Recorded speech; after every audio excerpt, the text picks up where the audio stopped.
Hello. I'm going to look on Facebook to see what's going on and make sure I am live.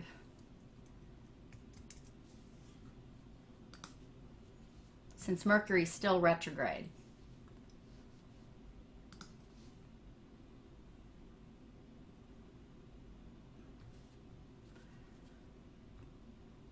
Let's see. Yep, I am. All right, great.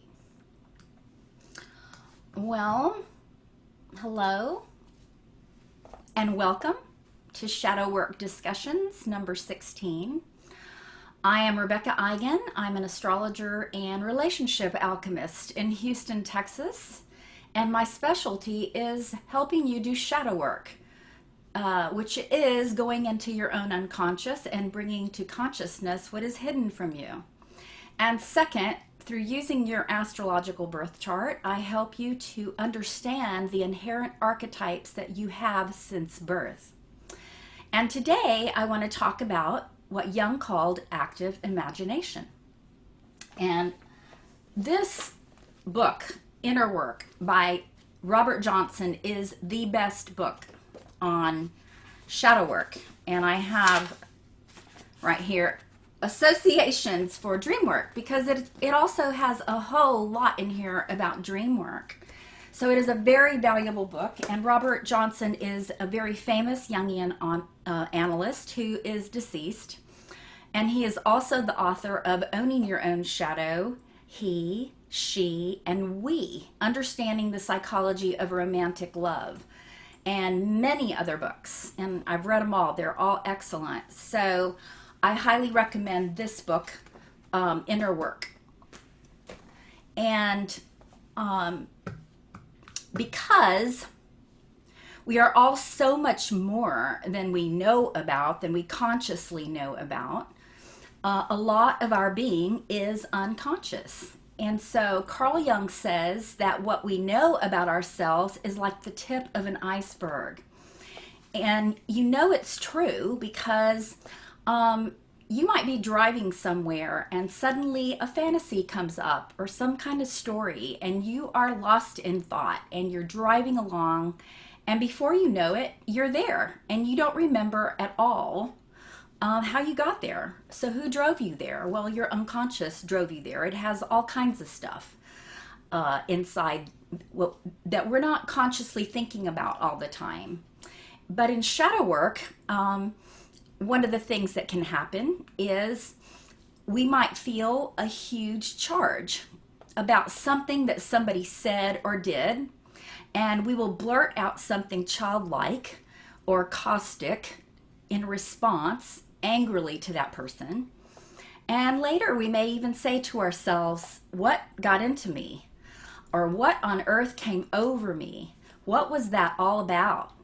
So the intensity will startle us and them. And it almost feels like someone inside took over us for that period of time. So at these times, we sense that there's something more that occurred that caused the reaction to whatever they said or did, and we may have overreacted out of proportion to what they did. This is a complex, and our shadow is a complex. And that energy that's triggered, that energy is focused on an issue. There's something there that's an issue that has a complex around it that's split off. It's a split off part of us that has a lot of energy around it.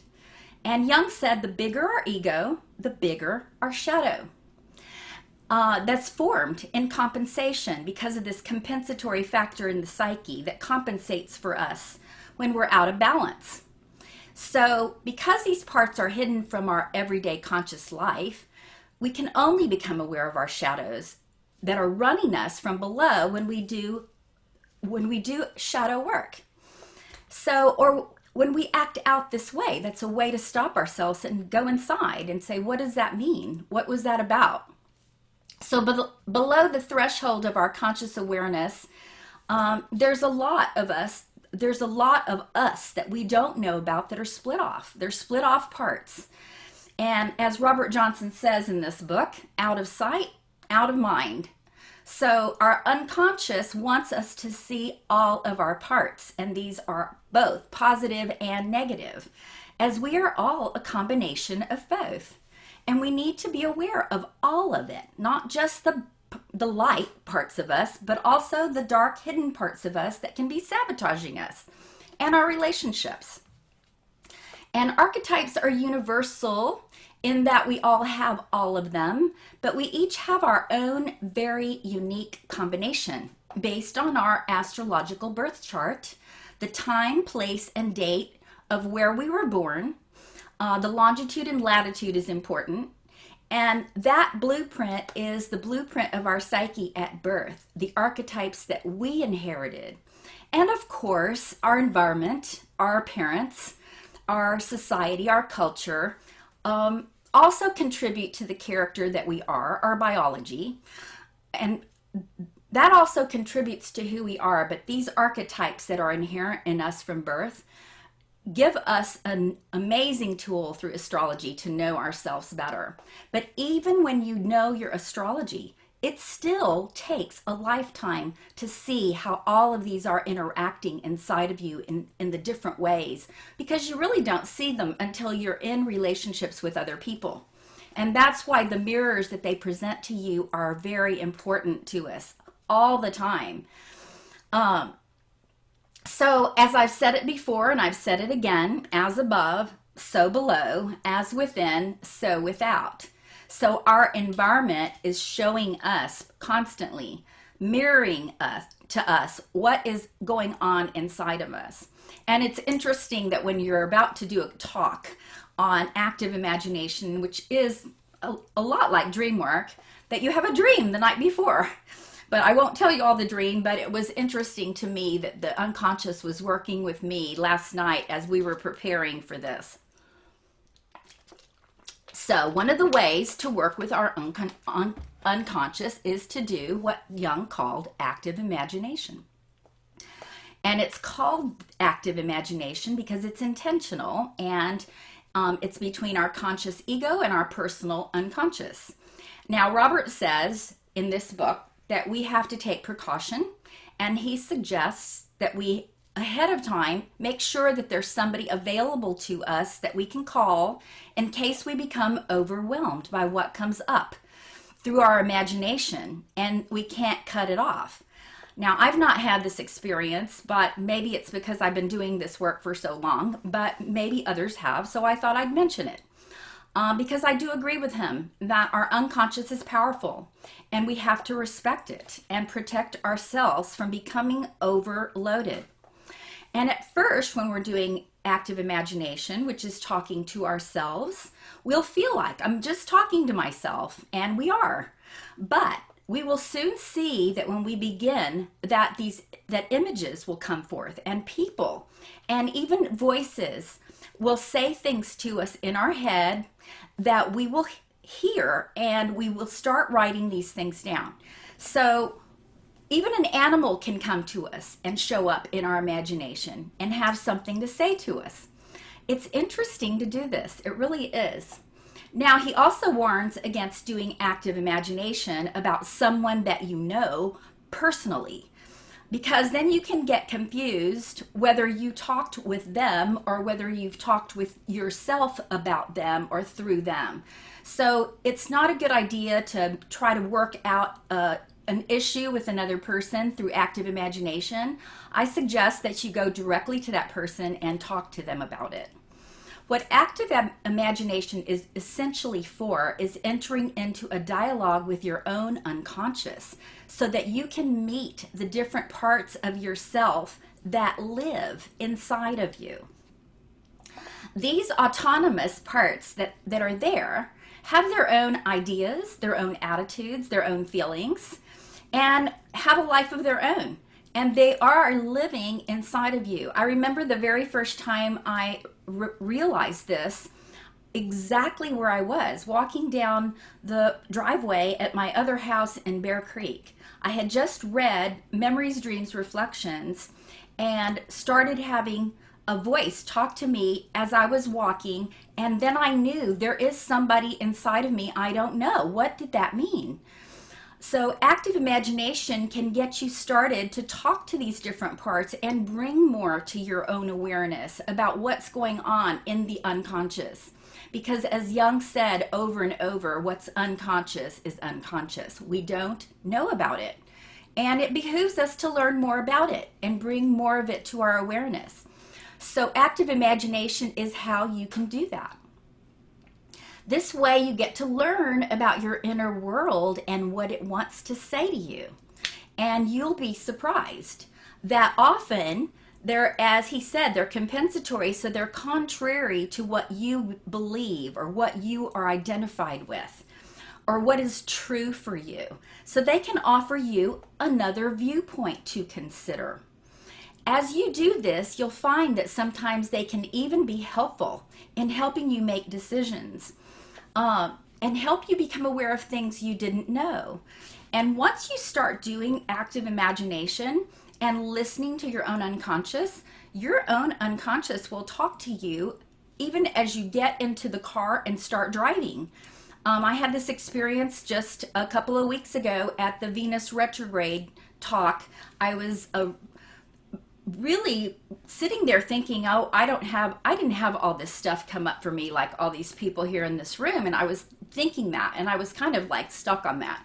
So as soon as I got in the car, my unconscious said, but, and started having this conversation with me. And I immediately picked up the phone and called Gandhari because it was so interesting to me that I was getting something from this, and that there was something going on for me, and that I was open to learning something else if I looked at it differently. So trust what's going on inside of you that starts talking to you, because when you learn to do active imagination, you can start by writing these things down. So the first thing you want to do is make sure you're in a very quiet place, and you can go into, say you decide, okay, well, I'm going to get a tablet, a pen and paper, or even a little voice recorder. I have a little voice recorder that I sometimes use, but I prefer writing things down because it's really cool to be able to just go back and read some of your journals to see what you were talking to yourself about before, even years before. So first of all, of course, make sure you won't be interrupted by children, the phone, a spouse. So you want to be in a quiet place. And so now that you're ready, you make an invitation to the unconscious. You go to a place in your imagination. You can go to a particular place if you want. You can go to the seashore, a forest, a mountain, or just a place we really like our own backyard. Like, I love my backyard, so I often will go and sit in my backyard and do this somewhere where it's quiet and I'm completely alone. And then you conjure up a dream, an image, a mood, and start a dialogue with it. Concentrate on it by simply catching hold of it and looking at it. And just sit there quietly with yourself and wait. Wait to see what shows up. As you know, the psyche doesn't stop. It continues going. So if you will stop and get quiet, it will start giving you information. And you can ask it questions. Who are you? What do you want? Can you show me an image? Express your feelings honestly, and then listen and write things down and let it flow without questioning or censoring. Just let it flow. Just write it down. The essence of this is that you are actively participating with it. So just write it down and write down what it says. And, whatever comes to you is fine. I think it's easier if you write it down, but you can do it both ways. You can record it or you can write it down. And we can all of a sudden find ourselves talking to a depression or a sense of loneliness or a weakness that we aren't wanting to be conscious of, a weakness that we actually have, and we can start a dialogue with that.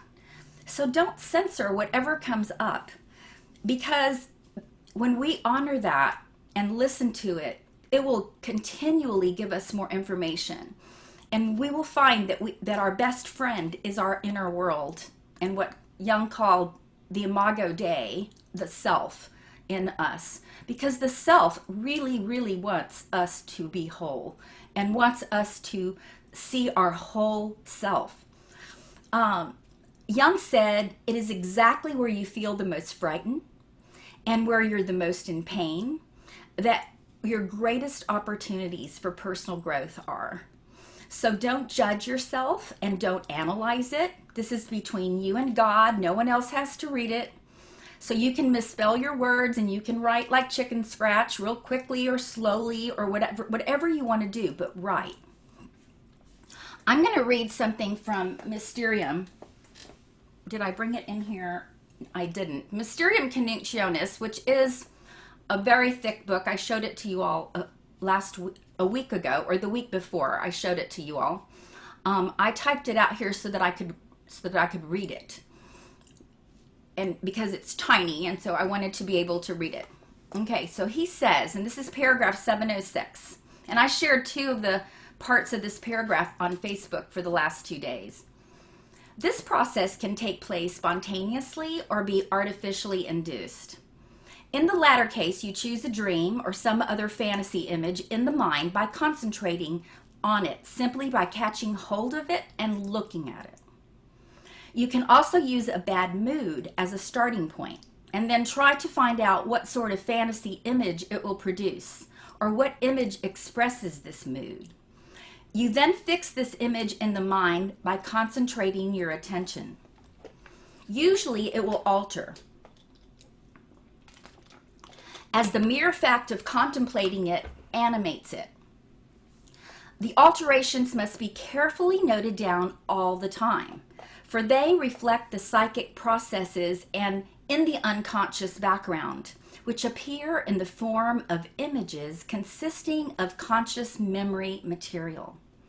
In this way, conscious and unconscious are unified, just as a waterfall connects above and below. A chain of fantasy ideas develops and gradually takes on a dramatic character. The passive process becomes an action. At first, it consists of projected figures, and these images are observed like scenes in the theater. In other words, you dream with open eyes. As a rule, there is a marked tendency simply to enjoy this interior entertainment and to leave it at that. Then, of course, there is no real progress, but only endless variations on the same theme, which is not the point of this exercise at all. What is enacted on the stage still remains a background process. It does not move the observer in any way, and the less it moves him, the smaller will be the cathartic effect on this private theater. The piece that is being played does not want merely to be watched impartially. It wants to compel his participation. If the observer understands that his own drama is being performed on this inner stage, he cannot remain indifferent to the plot and its denouement. He will notice as the actors appear one by one and the plot thickens that they all have some purposeful relationship to his conscious situation, that he is being addressed by the unconscious, and that it causes these fantasy images to appear before him.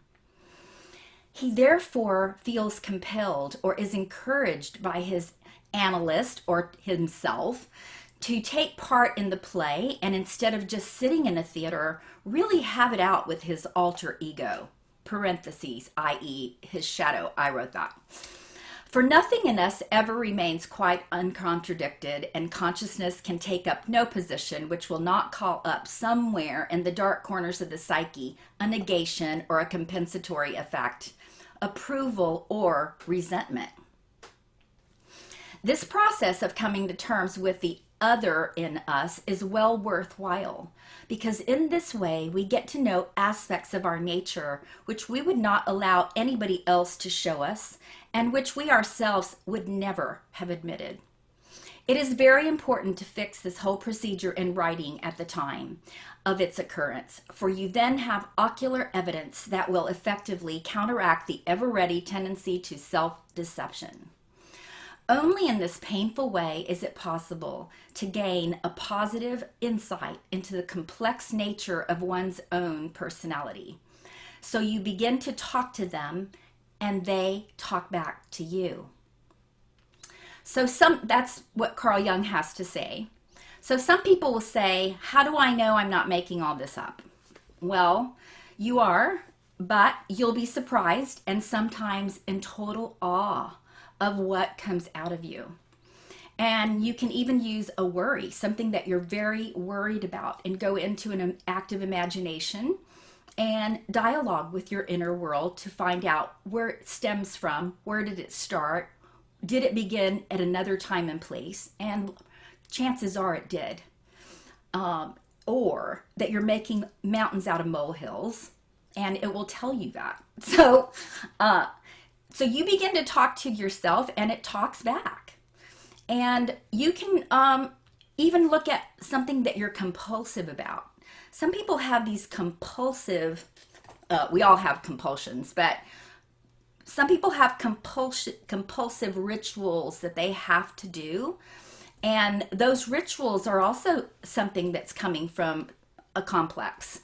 Anything that's compulsive that we do is being brought to us to the surface over and over and over so that we can heal it. You know those dogged compulsions that we wish we didn't do, that periodically break through and do themselves, and we can't seem to stop ourselves from doing what we do. This happened more to me when I was younger, and the compulsions involve projections. Projections onto men that I thought that I had to have in my life, to where they became obsessions. And I was compulsively drawn to them. Now, at my age, at 67, almost 68, I finally know better, and I know what these compelling attractions mean. But back then, I didn't. And that's why, when we start learning about the anima and the animus, which are another subject that I will cover, that are in my book. I talk about them in my book, The Shadow Dance and the Astrological 7th House Workbook. And this doesn't have to do with being male or female genders. It has to do with masculine and feminine parts of us, the masculine and feminine inside of all of us, because we are all both masculine and feminine, whether we are in a male body or whether we are in a female body. We have the opposite gender in our unconscious. So back then, when I started learning how to do this work, I would talk to my animus, and I would tell him what I wanted him to do. I write about that in my book, and started a dialogue with him. So sometimes he will give you, it can be your animus, your shadow, or different parts of your shadow, because our shadow is not one character, it's lots of different characters. And they will give you information that you don't know, that you need to know. So doing active imagination with one of those characters is really, really interesting.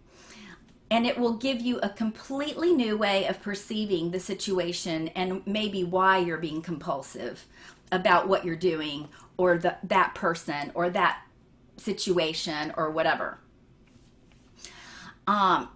It can actively confront you, and that in itself will snap you out of it like that. I write this in my workbook, and I also write about how we can do talking to ourselves and waiting to hear what it has to say. So listening is a big, big part of it. And then writing the dialogue down. If it's an anxiety that you have, say you're anxious or you're concerned. Anxiety is similar to worrying. Ask that part of you, why are you so anxious? What do you want to accomplish by worrying so much? Maybe there's something that you need to do, that will make it feel better, make you feel better if you do it. And so the unconscious is trying to give you that message through the anxiety. So this kind of confrontation with your inner world can move you like no other to an understanding that was not available to you before. And you are listening and talking to your inner world. And remember, too, that you are equals with your unconscious. The unconscious and our ego have to work together. If it says something to you that you know is immoral, then you have to say no and question it. Jung talks about that in his book, Memory, Dreams, Reflections. Memories, Dreams, Reflections is the autobiography that he co-wrote with Anelia Jaffe. He dictated it, she wrote it, and that book is essential reading if you want to learn how to work with your unconscious, because he described his life and how he was a living example of doing this kind of work that is absolutely helpful to a person become more peaceful with themselves, with who they are and who they actually came here to be. We have to learn to accept all of ourselves. And the ego has to be the ethical one. The self in us is moral, but the shadow is not. So you will know by the dialogue what part of you is constellated by what it is saying to you. In the chapter called Self-Knowledge, which is also in Mysterium, paragraph 711, that follows after 706, which I read earlier, he says, we cannot know what the unconscious psyche is, otherwise it would be conscious. We can only conjecture its existence, though there are good enough grounds for this. Okay, I didn't say that. We can only conjecture its existence, though there are good grounds for this. Okay, said it 3 times. Part of the unconscious really wants me to read that one and for you all to hear it. Part of the unconscious contents is projected, but the projection as such is not recognized. Meditation or critical introspection and objective investigation of the object are needed in order to establish the existence of the projection.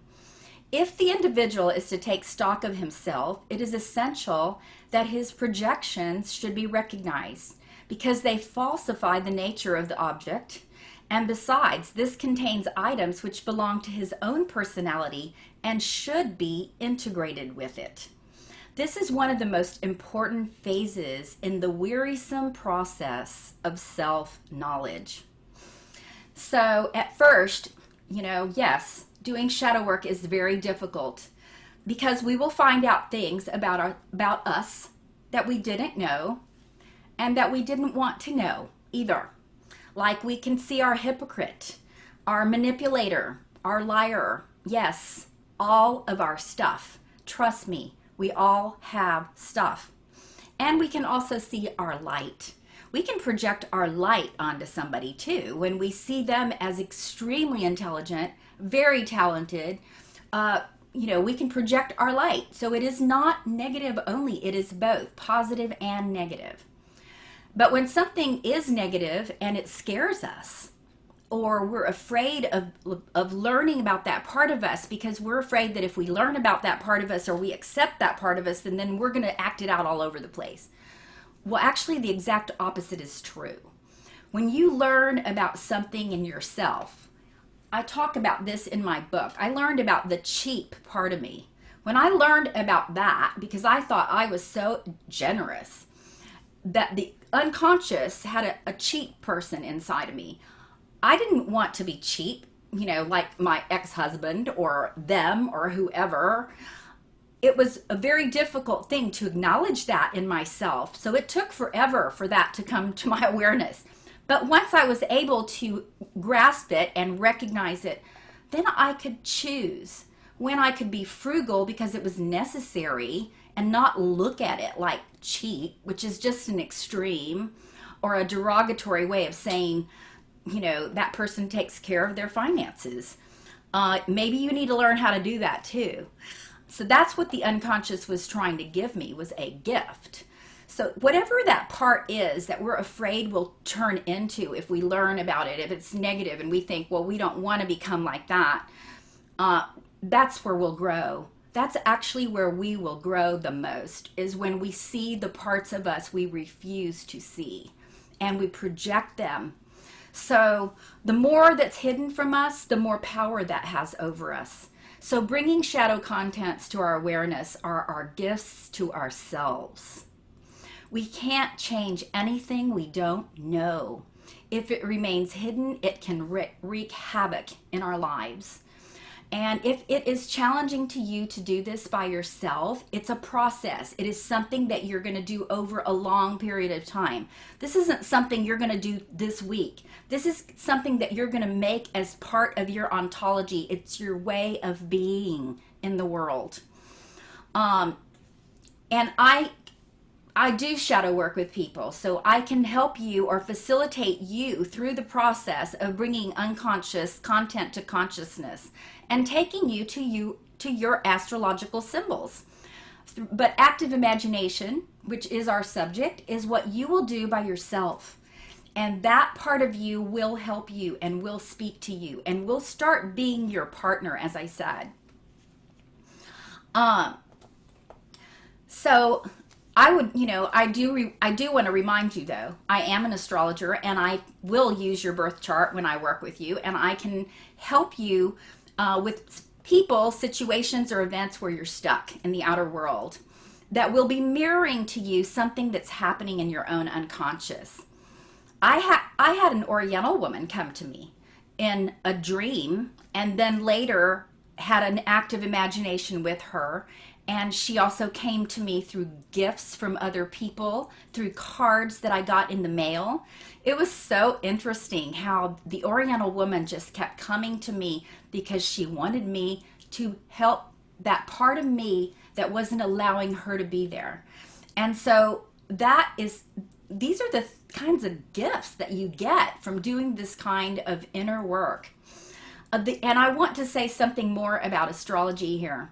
The alchemists were astrologers themselves, and they knew all of this in the 12th and 13th centuries, that you could go into yourself and process yourself.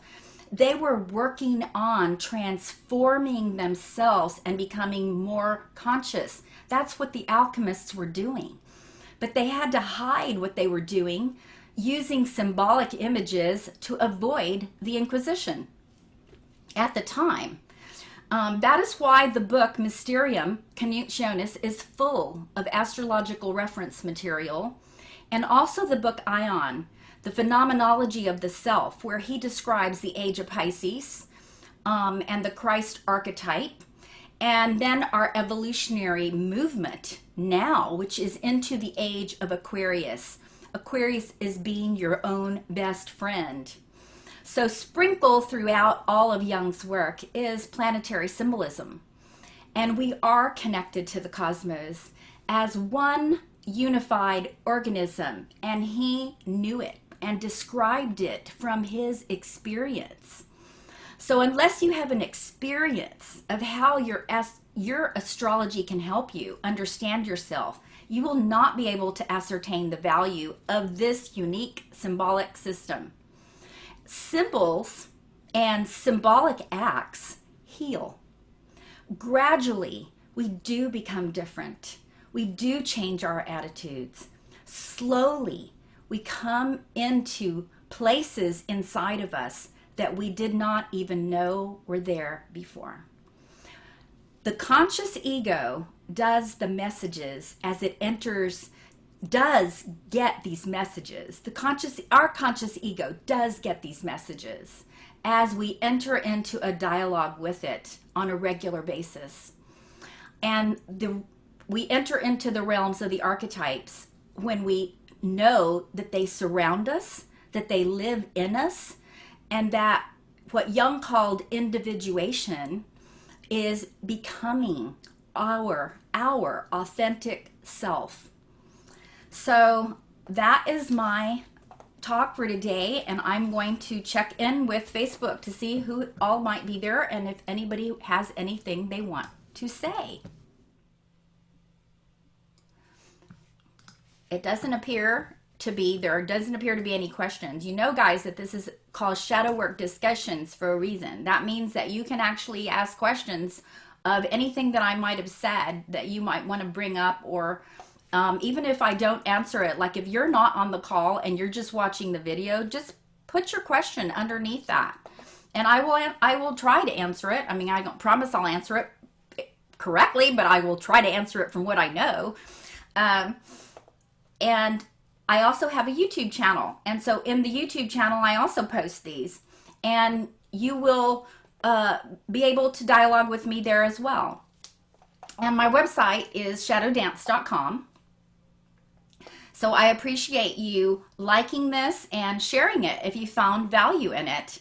And join me again next Friday for Shadow Work discussions.